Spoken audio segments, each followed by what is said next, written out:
you're planning on leaving an abusive man, it's time to start gathering your documents.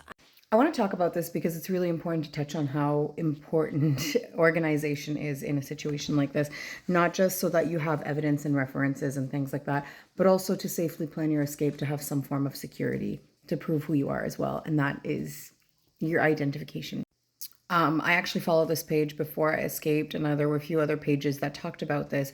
But if you are anything like in my situation, they would safe keep your documents in their desk drawer or something like that, you and the kids, on a regular basis, and not necessarily share them with you, or just simply not have them in a publicly accessible place for you and them to have equally.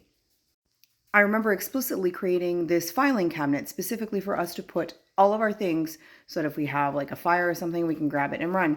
Or another joint cabinet where we could both equally access these folders on a regular basis. Why? Because if I went through his desk, he would lose his everlasting marbles or allege I was snooping or allege whatever. So it was not reassuring to me to say, like, just go in the drawer and grab the things, because I couldn't, because there would be consequences.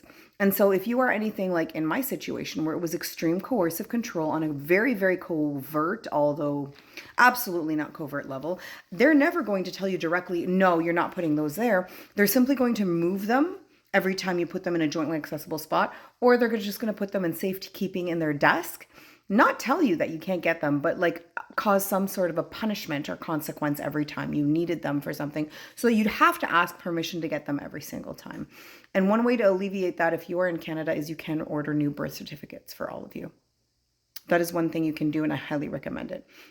If you are ordering new birth certificates, it helps to have the picture of the original one, so you have the information on there, but it is not necessary. It does help, though, to have that picture just for you for reference, where you are literally operating in a DV situation under coercive control, and your brain is literally being intentionally harmed on a regular basis, so you can't remember anything through the form of intermittent reinforcement, DARVO, gaslighting, etc.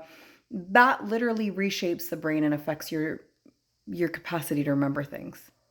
So proper documentation, proper reference points, but also taking notes and having copies of things, pictures, anything, just so that you can have them and use them to be safe and secure yourself and your children if you have any.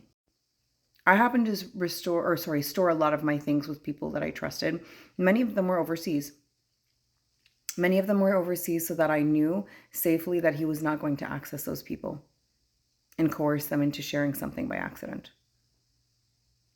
So it's really important to find people that you know you can trust, know cannot be contaminated by this charming individual, although I still don't see the charm, so that you are prepared for whatever happens next and that you are safe.